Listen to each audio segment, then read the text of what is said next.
Bagaimana mungkin kita menggantungkan harapan kita akan hak asasi manusia yang betul-betul akan baik pada orang yang pernah punya catatan hitam?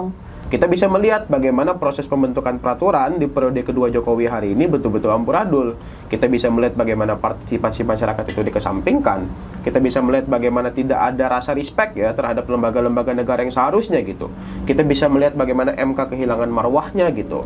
Kita mahasiswa itu Bang bahkan merasakan ketika kita sedang menyampaikan kebebasan berpendapat berekspresi kita yang dijamin konstitusi, yang dijamin oleh undang-undang, seringkali upaya paksa yang dilakukan oleh aparat keamanan itu tidak pada tempatnya.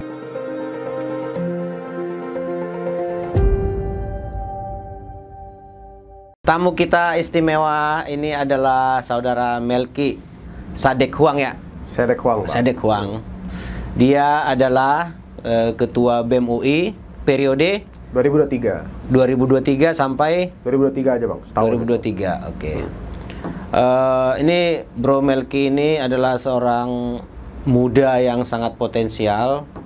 Kita bangga dengan banyak sikap dia terhadap isu-isu politik, kemasyarakatan, hukum, terutama bidang dia ya. Dan di podcast kali ini kita akan banyak berbicara dengan dia ya.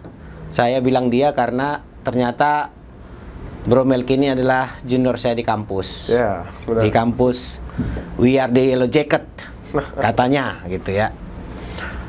Kami akan membicarakan mengenai penegakan hukum selama 10 tahun terakhir ini di masa kepemimpinan Jokowi sebagai presiden dan juga the next Prabowo sebagai presiden. Itu seperti apa penegakan hukum atau politik hukumnya, bagaimana arahnya. Kita lihat nanti ya. Nah, Bro Melki, siapa? Apa kabar bos? Sehat Bang. Sehat ya. Ini kan Bro kan sejak pemerintahan Jokowi ini ya, selama Jokowi udah jadi mahasiswa ya. Ya. Dalam Jokowi periode kedua. Periode kedua. Dalam kacamata Bro Melki ini gimana nih penegakan hukum di era Jokowi ini? Ya Bang, mungkin saya sangat enak kalau bicara itu 2019 sampai 2024. Oke, silakan. Karena itu kan ketika kita jadi mahasiswa ya, dan aktif di kehidupan organisasi kampus gitu. Kalau berbicara tentang Jokowi periode kedua, bagi saya penegakan hukumnya betul-betul punya banyak sekali catatan, Bang. Catatan ya. Pertama, ini catatan buruk apa catatan baik nih? Kalau yang kita perhatikan catatan buruk, Bang. Oh, catatan buruk. Gitu. Yang pertama adalah soal autocratic legalism gitu ya. Bagaimana hukum hari ini bukan menjadi alat yang paling baik untuk mewujudkan keadilan prosedural gitu. Karena bahkan prosedur-prosedur di dalam membentuk hukum sendiri hari ini luar biasa bermasalah. Tidak tercapai ya? Tidak tercapai. Jadi kalau kita dulu punya undang-undang pembentukan peraturan perundang-undangan gitu kan, yang kemudian direvisi tuh, revisi UU P3 kemarin gitu kan. Awalnya kan kita berharap pembentukan peraturan perundang-undangan itu dapat transparan, demokratis, partisipatif, melibatkan masyarakat dan sesuai dengan kebutuhan-kebutuhan masyarakat gitu. Kita bisa melihat bagaimana proses pembentukan peraturan di periode kedua Jokowi hari ini betul-betul amburadul. Kita bisa melihat bagaimana partisipasi masyarakat itu dikesampingkan. Kita bisa melihat bagaimana tidak ada rasa respect ya terhadap lembaga-lembaga negara yang seharusnya gitu. Kita bisa melihat bagaimana MK kehilangan marwahnya gitu. Bagi saya semenjak putusan tentang inkonstitusional bersyarat harusnya MK itu dihargai gitu.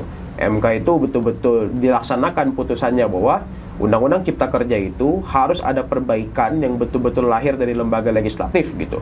Bukan dengan menciptakan Perpu oleh Presiden Jokowi dan disahkan di DPR di periode yang bahkan tidak sesuai dengan konstitusi gitu. Ini kan ada penginjak-injakan konstitusi, tidak menghargai marwah Mahkamah Konstitusi. Kita juga bisa melihat bagaimana DPR itu membentuk peraturan perundang-undangan betul-betul tidak melibatkan masyarakat. Kita berkali-kali melayangkan protes ya atas pembentukan RKUHP, pembentukan Undang-Undang Cipta Kerja gitu, pembentukan UU SDA, pembentukan dan banyak banget lah yang akhir-akhir ini kan revisi UU penyiaran, PP Tapera gitu misalnya kan, dan juga RUU TNI, RUU Polri yang luar biasa punya banyak sekali catatan gitu dalam proses pembentukannya yang kita rasa kurang demokratis. Dan kalau itu disahkan akan menimbulkan keadaan yang jauh dari kata demokratis lagi gitu. Itu baru autocratic legalism, Bang. Yang kedua, penegakan hukumnya pun jadi luar biasa bermasalah. Masalah. Gitu. Ditabrak semua ya aturannya. Semua aturan gitu kan. Jadi tadi kita berbicara soal bagaimana hukum itu dibentuk. Sekarang ketika hukum itu sudah terbentuk dan diimplementasikan di masyarakat, ya luar biasa banyak juga permasalahannya. Ada yang seharusnya ditegakkan tapi tidak ditegakkan. Ada yang seharusnya tidak ditegakkan tapi malah inisiatif Polri dan TNI yang kemudian luar biasa bermasalah, menangkapi orang-orang yang seharusnya tidak ditangkapi, melakukan upaya paksa di luar hukum dan lain sebagainya. Kita mahasiswa itu Bang bahkan merasakan ketika kita sedang menyampaikan kebebasan berpendapat berekspresi kita yang dijamin konstitusi, yang dijamin oleh undang-undang, seringkali upaya paksa yang dilakukan oleh aparat keamanan itu tidak pada tempatnya gitu. Kita bisa melihat seperti aksi reformasi di korupsi 2019, tolak Omnibus Law tahun 2020, 2021 kita aksi tolak perpanjangan masa jabatan presiden, 2022, 2023, bahkan kemarin 2023 itu banyak sekali lapisan masyarakat termasuk mahasiswa itu yang melayangkan protes atas putusan MK nomor 90. Iya. Tidak ditanggapi serius dan tidak ditanggapi dalam koridor yang demokratis kan, malah ditanggapi dengan pukulan, tendangan, penganiayaan, kekerasan, bahkan penangkapan sewenang-wenang. Jadi baik dari hulunya di pembentukan hukum sampai di hilirnya penegakan hukum ini luar biasa banyak sekali catatan buruk Pak. Gitu. Oh, luar biasa Jokowi ini ya. Bro, ini kan tadi Bro ngomong jangankan keadilan yang lain ya, tuh yang lebih penting yaitu keadilan substansi. Bahkan keadilan administrasi pun tidak terpenuhi. Betul. Dengan ditabrak dari banyak aturan itu. Ini sebenarnya bagaimana ini dengan cita-cita kita negara hukum ini, Bro? Iya. Ini kan agak aneh, Bang. Jadi banyak orang tuh bilang bahwa ya kalau tujuannya baik, ya apa salahnya gitu kan. Tapi bagi saya tidak mungkin kita mencapai tujuan baik itu kalau jalan-jalannya nggak baik. Gitu, nggak mungkin tuh bisa tercapai yang namanya hal-hal substansial hukum yang baik kalau keadilan proseduralnya dikesampingkan gitu kan. Yang namanya hukum ya dia harus menyeluruh gitu. Kalau kita taat sama hukum, negara Indonesia adalah negara hukum menurut konstitusi, harusnya hukum itu memainkan peranan penting gitu. Dari hulu sampai ke hilir, dari pembentukannya, dari proses-prosesnya di DPR, di implementasinya, penegakan hukumnya, semuanya harus sesuai pada hukum gitu. Jadi jangan sampai kita seakan-akan merayakan bahwa kita ini negara hukum, tapi proses pembentukan hukum, segala hulu sampai hilirnya hukum itu ditabrak-tabrak aja, dikesampingkan. Jadi negara hukum ini tidak lagi menjadi negara yang kemudian menempatkan supremasi hukum itu paling tinggi, Bang. Saya itu berkali-kali keluar ada gium gitu kan, bahwa sebenarnya ini bukan negara hukum lagi, tapi ini negara kekuasaan gitu. Karena kalau di dalam konsepsi negara hukum, hukum itu harus dipakai untuk membatasi kekuasaan agar kekuasaan itu mampu bersikap demokratis, partisipatif, dan tidak menganiaya hak-hak masyarakat. Gitu. Kondisinya hari ini kita udah semacam negara kekuasaan gitu.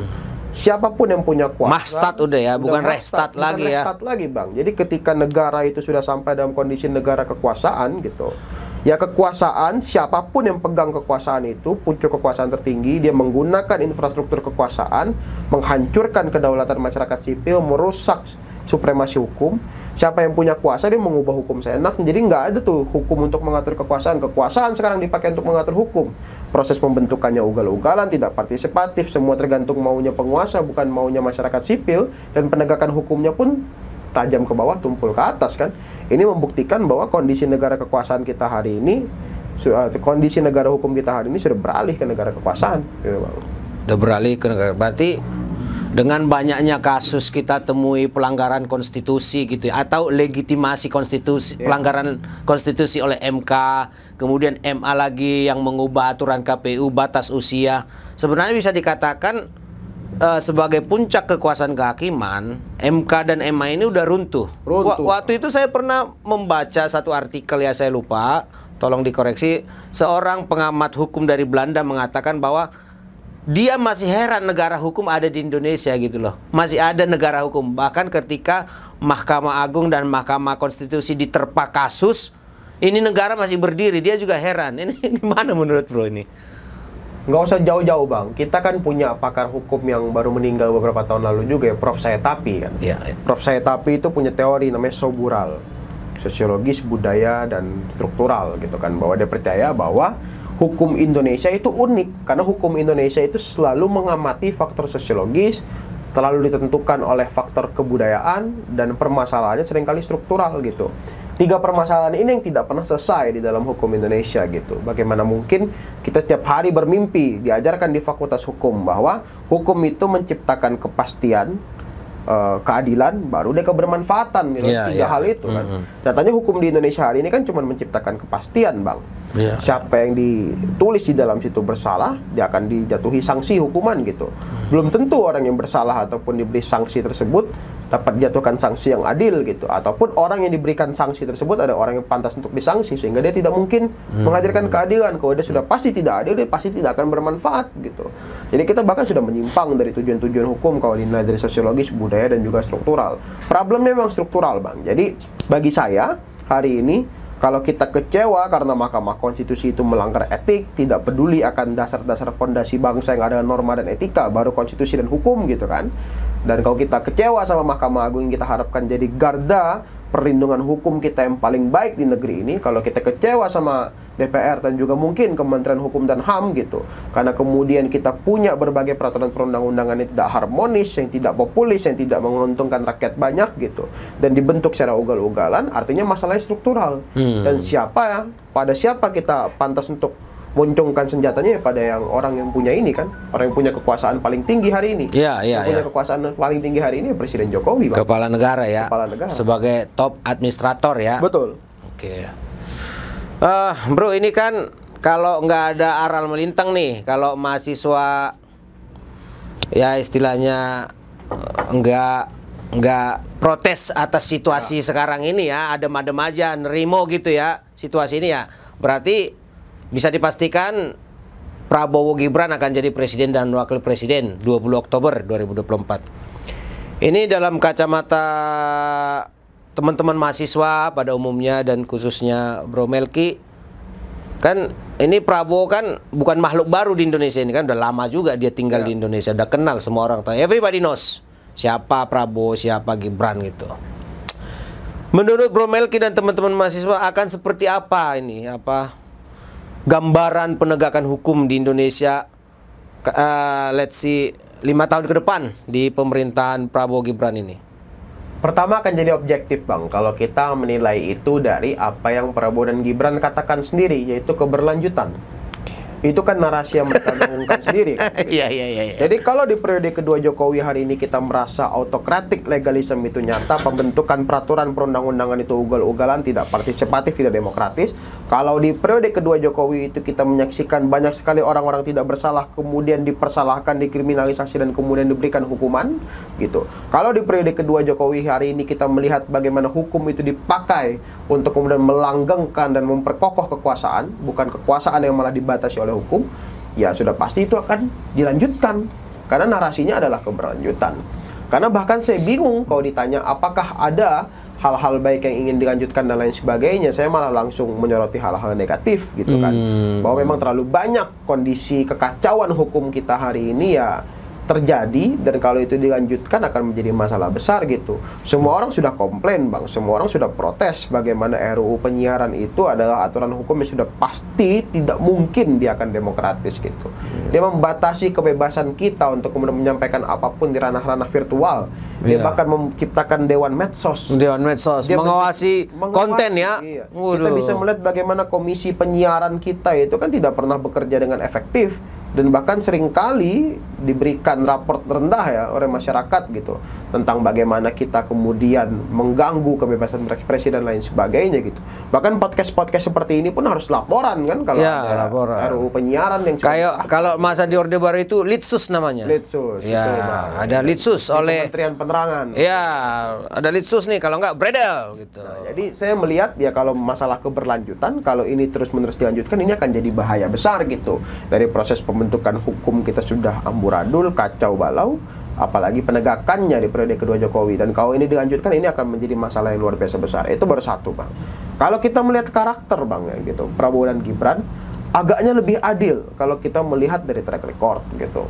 Hukum itu kan tidak bisa dilepaskan dari hak asasi manusia, Bang, gitu. Dan bahkan Prabowo Subianto adalah orang yang selama ini kita yakini berdasarkan putusan Dewan Kehormatan Perwira bahwa dia adalah orang yang kemudian menculik belasan aktivis dalam periode waktu 90-an akhir itu kan gitu. dia menculik lewat tim mawar dan lain sebagainya, dijatuhi hukuman pemberhentian. Dan itu adalah putusan Dewan Kehormatan Perwira gitu, yang kemudian kita bisa saksikan filenya sampai hari ini gitu.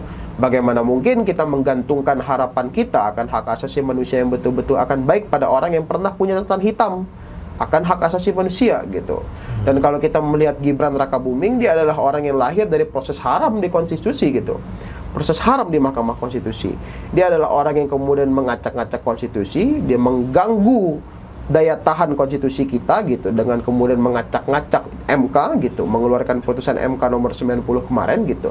Bagaimana mungkin kita bisa berharap negara hukum kita akan baik-baik saja pada orang-orang yang kemudian pernah menggapai kekuasaan dengan menginjak-injak dasar hukum tertinggi, konstitusi.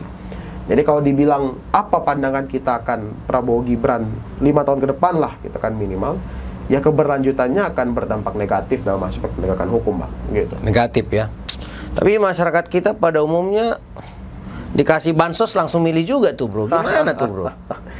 Iya kan seringkali ini dilema, Bang, ya. Iya, iya. Para politisi itu seringkali kecewa pada masyarakat karena kemudian lu komplain tiap hari, tapi kalau lu dikasih bansos lu milih orang yang ngasih bansos juga gitu kan. Sementara masyarakat kecil mengeluh bahwa ya keadaan ekonomi semakin sulit, ya bansos itu seringkali menjadi solusi singkat gitu kan. Jadi kan kalau kita muarakan masalahnya hari ini kan masalahnya ada pada pendidikan dan juga kesejahteraan, Bang, gitu. Dan bagaimana mungkin kita bisa mengharapkan masyarakat yang punya akses pendidikan politik baik kalau hari ini pendidikan bukan menjadi prioritas utama pemerintahan Joko Widodo gitu. Bahkan di pemerintahan Prabowo Gibran, kalau saya lihat dari debat-debat yang ada, visi misi beliau saya baca tuh semua tuh, visi misi Anies Baswedan, Ganjar dan juga Prabowo Subianto. Visi misi Pak Prabowo Subianto itu tidak se-firm Anies dan Ganjar soal pendidikan gitu. Kalau Pak Ganjar berusaha untuk menyediakan internet gratis agar anak-anak sekolah bisa mengakses jelas tuh ya, mudah gitu. Kalau Pak Anies berusaha semaksimal mungkin agar biaya pendidikan itu dapat terjangkau gitu. Pak Prabowo tidak mencantumkan itu di visi misinya gitu. Dan setelah kita menyaksikan 10 tahun pemerintahan Jokowi tidak begitu fokus membangun pendidikan, membangun jiwa manusia gitu, ya lagi-lagi pemerintahan Prabowo Gibran melanjutkan hal tersebut kan. Fokus utamanya tidak pada pendidikan. Kalau pada kesejahteraan saya tidak mengerti itu. Jadi kesejahteraan yang saya lihat dari visi misi Prabowo Gibran, saya takutkan akan menjadi kesejahteraan semu, Bang. Menggaungkan hilirisasi, bagaimana pertumbuhan ekonomi itu menjadi kunci dari keberhasilan sebuah negara gitu. Bagaimana hilirisasi itu menambah nilai tambah dan lain sebagainya. Tapi nilai tambah yang kemudian kita terus elu-elukan ini berdampak negatif pada lingkungan, pada sosial, pada tanah-tanah yang kemudian menjadi lokasi penambangan dan lain sebagainya. Apakah masyarakat di Sulawesi itu mendapatkan hal yang setimpal setelah kondisi lingkungan mereka dihancurkan akibat hilirisasi?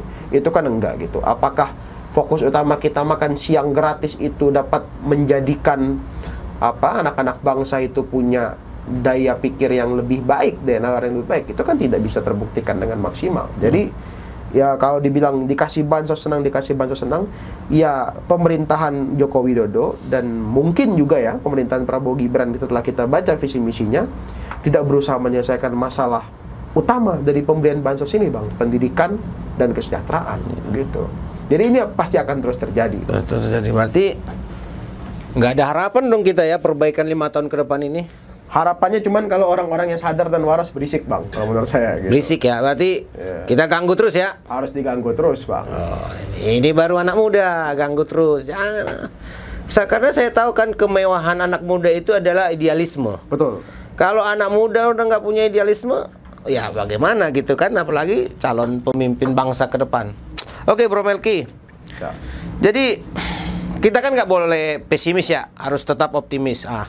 Apa nih bentuk-bentuk gangguan dari anak-anak muda ya, dari mahasiswa terhadap semacam watchdog lah terhadap pemerintahan Prabowo Gibran nanti, biar mereka jangan melenggang kangkung aja, kita nggak diperhatikan kan gitu, masyarakat nggak diperhatikan, mereka memerintah begitu aja, jadi elitis dia, pemerintahan yang elitis, sangat golongan tertentu saja. Itu menurut Bro gimana? Ya sebenarnya kan banyak orang punya persepsi negatif, Bang, ya akan milenial dan Gen Z, terutama Gen Z gitu kan, generasi Z gitu. Dibilanglah generasi Z ini apatis, dia tidak suka hal-hal yang berbau politis, dia acuh tak acuh sama kawan-kawannya gitu kan, dia cuek sama lingkungan sekitar dan lain sebagainya gitu. Tapi hari ini Bang, kalau kita ngeliat di sosial media gitu, di Instagram, di TikTok terutama gitu, di Twitter dan lain sebagainya, mayoritas yang berisik tentang kondisi negeri hari ini adalah generasi Z gitu. Kita bisa melihat bagaimana yang paling vokal menuju pelantikan Prabowo Gibran ini ada generasi Z gitu. Bagaimana generasi Z itu selalu komplain tentang RUU penyiaran yang akan mengganggu daya ekspresi mereka di media sosial gitu. Kita bisa melihat bagaimana generasi Z itu komplain tentang tapera yang berarti pemerintah itu mengenyampingkan tanggung jawabnya untuk menyediakan housing gitu kan. Kita bisa melihat bagaimana generasi Z itu marah melihat Afif gitu, seorang remaja di Sumatera Barat yang hari ini jadi korban kekejaman, penganiayaan, kekerasan polisi. Yang dituduh tawuran itu ya? Yang dituduh tawuran gitu. Yang sekalipun dia tawuran, dia berhak atas proses hukum yang adil, bukan pembunuhan sewenang-wenang gitu kan oleh aparat kepolisian gitu. Jadi kalau bagi saya harapan itu masih ada kalau Gen Z itu terus melakukan hal-hal yang kemudian sifatnya berisik seperti ini di media sosial. Itu satu. Yang kedua, sebenarnya harapan itu akan terjadi kalau para elit politik, terutama orang-orang yang kemudian masuk ke partai politik itu mampu menunjukkan sikap yang betul-betul firm gitu Bang. Ketika dia di luar pemerintahan, dia mampu mengkritisi dengan keras gitu. Ketika dia kemudian berani mengambil sikap berjarak dengan kekuasaan, dia terus-menerus melayangkan protes jika tidak sesuai dengan ideologi partai politik ataupun kemauan konstituen gitu. Dia harus terus-menerus melakukan hal-hal itu. Berani jujur pada sikap yang kemudian diambil gitu. Jadi itu kan yang menjadi kritik mahasiswa ya Bang, akan elit politik itu setidaknya 5 tahun terakhir periode Jokowi gitu. Tiap hari kita komplain soal kode reformasi korupsi itu banyak tuntutannya Bang. Ada tolak RUU KPK, tolak RKUHP, sahkan RUU TPKS dan lain sebagainya gitu. Kemudian kita tolak Omnibus Law Cipta Kerja, kita tolak perpanjangan masa jabatan Presiden Jokowi, bla bla bla bla gitu. Kritik mahasiswa adalah seringkali kita berisik-berisik begini, orang-orang di DPR-nya tidak berisik gitu.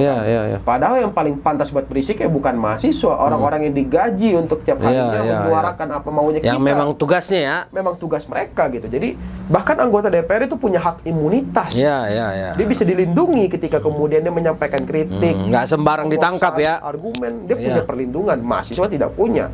Mahasiswa setiap harinya dipukul-pukulin, ditendang, dianiaya aparat keamanan karena menyuarakan pendapat. Sementara orang yang seharusnya dibayar oleh uang-uang masyarakat untuk menyampaikan pendapat malah tidak bersuara di gedung yang paling terhormat itu kan. Jadi ini menjadi kritik utama. Jadi harapan itu akan terjadi kalau anak mudanya berisik, kalau orang-orang tuanya kemudian menyadari bahwa harga kebutuhan pokok itu semakin tidak terjangkau, kebutuhan-kebutuhan masyarakat yang lainnya tidak disediakan pemerintah, tanggung jawab negara berkurang. Dan kalau elit-elit politik di parlemen yang berani menyatakan sikap berjarak dengan kekuasaan itu betul-betul menyampaikan kritik-kritik sesuai pada porsinya gitu kan. Oke bro, kita agak maju ke depan ya. Kan dulu pernah tuh Prabowo bilang 2030 Indonesia bubar. Kemudian ada revisi entah dari siapa 2045 katanya Indonesia emas. Menurut prediksi bro ini bubar apa Indonesia emas nih yang terjadi nanti nih dengan situasi 5 tahun ke depan ini yang 2030 yang terjadi atau yang 2045? Pertama kita harus bertanya itu sama konsistensinya Pak Prabowo itu. Jadi yang benar 2030 ini Indonesia bubar apa dia nyalon lagi gitu kan. Itu satu tuh. Jadi ya kan beliau nggak mungkin nyalon lagi Bang kalau kita bubar kan. Gitu intinya. Nah satu itu. Yang kedua, kalau bagi saya Indonesia emas itu semua tergantung bagaimana masyarakat itu mampu punya tempat Bang, berpartisipasi di dalam pengambilan kebijakan dan juga proses-proses negara itu mengeluarkan kebijakan-kebijakannya tadi gitu. Bagi saya Indonesia emas itu cuma bisa tercapai kalau masyarakat dapat tempat menyuarakan apa yang dia mau dan dapat tempat untuk menyampaikan gagasan-gagasannya menuju kebijakan-kebijakan yang lebih demokratis dan partisipatif gitu. Kalau kita melihat pada tokoh-tokoh bangsa di masa lalu, Bung Karno, Bung Hatta itu kan punya visi Bang. Bagaimana bahkan Hatta itu menulis demokrasi kita, masyarakat itu harusnya diberikan demokrasi politik dan demokrasi ekonomi, dikasih ruang partisipasi ruang partisipasi atas apapun yang dia nanti akan menjadi pelaku dan jadi korbannya sekaligus gitu. Jadi kan ketika pemerintah mengeluarkan kebijakan ataupun peraturan gitu kan, masyarakat ini kan akan jadi pelaku dan korban sekaligus, Bang. Iya, Dia akan iya. menjadi orang yang terdampak paling utama dari kebijakan dan peraturan. Dan kalau pakai pemikirannya Bung Karno dan Bung Hatta, terutama Bung Hatta ya, karena dia menulis demokrasi kita, masyarakat tuh harusnya punya ruang menyatakan, menyampaikan, membicarakan apa yang dia mau, karena dampaknya atas peraturan dan kebijakan itu adalah dirinya sendiri. Tiap bikin kebijakan politik, kebijakan ekonomi, harusnya masyarakat disertakan. Itu baru Indonesia emas, Bang. Kalau kita bisa berpartisipasi akan emasnya diri kita masing-masing. Bro Melki, secara garis besar berarti bisa dikatakan kita harus mengalami keberlanjutan situasi dari 2 periode Jokowi ke depan, 1 periode atau berapa periode lah Prabowo Gibran gitu ya. Bisa dikatakan tidak ditemukan secerca harapan perubahan perbaikan gitu. Itu gimana menurut Bro Melki? Iya, kalau perbaikan saya rasa memang sangat struktural, Bang. Tapi masyarakat tetap harus yakin bahwa kita punya kebebasan untuk menyampaikan apa yang kita mau secara naluriah, secara alamiah gitu. Masyarakat harus yakin dan percaya bahwa masyarakat harus selalu dapat tempat dalam ruang-ruang pembentukan kebijakan dan peraturan gitu. Masyarakat harus selalu yakin bahwa negara ini dibangun dengan gagasan-gagasan, bukan dari pertentangan-pertentangan anggaran saja di lembaga legislatif ataupun eksekutif gitu. Masyarakat tuh harus yakin bahwa dia berhak untuk mengomentari hal-hal apapun yang dirinya terjerat gitu. Dan masyarakat harus yakin dan percaya bahwa perbaikan hanya bisa diwujudkan dengan tangan masyarakat sendiri. Jadi jangan sampai pesimisme itu mengalahkan keyakinan kita kan hak asasi manusia yang kita pegang. Ya. Gitu. Betul. Oke, paling terakhir, juara Eropa 2024 siapa ini? Pegang apa? Wah, ini berat. Ini kita ini. Apa? Portugal. Kalau kita sih sesuai sama warna Sumatera Barat ini, Bang. Sumatera Barat berarti Jerman ini. Jerman. Aduh. Ini kan. Mantap nih. Oke, pemirsa. Demikianlah podcast kita kali ini dengan Bro Melki, Ketua BEM UI 2023. Kita doakan bersama semoga Bro Melki dan rekan-rekan teman-teman mahasiswa di seluruh Indonesia kita gugah kepekaannya terhadap situasi bangsa yang cenderung memburuk ini. Ya, kita semoga tetap jangan putus asa, punya harapan, dan kita berjuang, anak muda berjuang untuk Indonesia yang lebih maju. Merdeka! Merdeka. Merdeka! Terima kasih, Siap. Bang Melki. Thank you, Bang. Oke, sama-sama. Terima kasih banyak. Ya.